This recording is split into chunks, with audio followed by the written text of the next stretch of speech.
রহমানুর রহিম, তিনি তার কালামুল্লাহ শরীফকে নাযিল করেছেন। জোরে বলুন না সুবহানাল্লাহ। আল্লাহ পাক রমাদানে কোরআন শরীফ দিয়েছেন। আল্লাহ রমাদানের কবে কোরআন শরীফ দিলেন? আল্লাহ পাক নিশ্চয় আমি আল্লাহ ইহাকে কদরের রাত্রিতে নাযিল করলাম। বলুন না সুবহানাল্লাহ। ওমা আদরাকা মা লাইলাতুল কদর। হাবিব, আপনি কি কদরের রাত সম্পর্কে জানেন?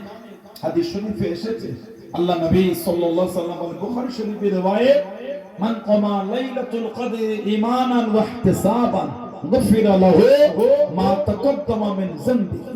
যে ব্যক্তি ঈমান হালাতে সওয়াবের আশায় কদরের রাতটা কিয়াম অবস্থায় অতিবাহিত করবেন, আল্লাহ ওই বান্দা বান্দীদের জীবনের গুনাহগুলো আমার আল্লাহ মাফ করে দেবেন। বললেন না সুবহানাল্লাহ। আল্লাহ নবী সাহাবাদের নিয়ে ওয়াজ করেন, ও যুবকেরা, আল্লাহ নবী সাহাবাদের নিয়ে বয়ান করেন। আল্লাহ নবী পাকের আসমান থেকে রহমতের পানি বর্ষণ করবেন। জোরে বলুন সুবহানাল্লাহ। 20 রমজান থেকে বেজর রাতগুলি হলো কদর।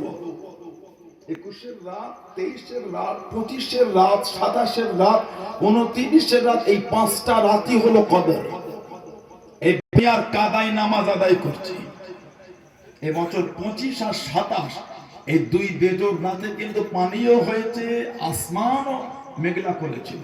বলুন সুবহানাল্লাহ। আল্লাহ পাক কালামুল্লাহ শরীফে বলে, আমি আল্লাহ ইহাকে কদরের রাত্রিতে নাযিল করেছি। কোরআন শরীফ কদর, সেটা আবার কি রাত? আল্লাহ পাক বলেছে, লাইলাতুল কদরি খায়রুম মিন আলফি শাহর। কদরের রাত আল্লাহ 1000 মাসের থেকে উত্তম বানিয়েছেন। বললেন আলহামদুলিল্লাহ। সে রমাদান আমাদের কাছ থেকে অতিক্রম হলো। আল্লাহ পাক যে মাসে কোরআন শরীফকে নাযিল করেছেন, আল্লাহ নবী সাল্লাল্লাহু আলাইহি ওয়াসাল্লাম বলেছেন, ইযা কানা রমাদান, যখন রমাদান শরীফ আসে, ফুতিহাত আবওয়াবুর রহমান, আল্লাহ রহমতের দরওয়াজা সমূহকে আমার আল্লাহ খুলে দেন। বলুন না সুবহানাল্লাহ। গুল্লিকাত আবওয়াবুল জাহান্নাম, আর জাহান্নামের দরজাগুলিকে আল্লাহ বন্ধ করে দেন। সুলসিলাতে শায়াতিন, আর শয়তানকে আল্লাহ জিনজির দিয়ে বেঁধে দেন। রমাদানে শয়তানও বাঁধা, জাহান্নামও বন্ধ, খালি খোলা থাকে রহমতের দরজা, জান্নাতের দরজা। তার মানে রমাদানে যারা ভালো হতে পারে না, এমনি সময় ভালো হবে এটা কঠিন ব্যাপার। শয়তান বাঁধা আছে, ভালো হতে পারছে না। রমাদানে তো শয়তান বাঁধা। কেউ যদি বলে হুজুর রমাদানে যখন শয়তান বাঁধা, তাহলে মুসলমানের ছেলেগুলো গুনাহ তো বন্ধ করে দেয়। তাস চলেছে, জুয়া চলেছে, লটারি চলেছে, সুদ চলেছে, গান চলেছে, শয়তান যখন বাঁধা, এগুলো হলো কেন? রমাদানের সময় লটারি বিক্রি হয় না? কি বলে? রমাদানে তাস খেলে না, ইফতারের পরে, ইফতারির পরে বসে তাস পেটে না। শয়তান যখন বাঁধা, এই চিন্তা মাথায় এলো কি করে?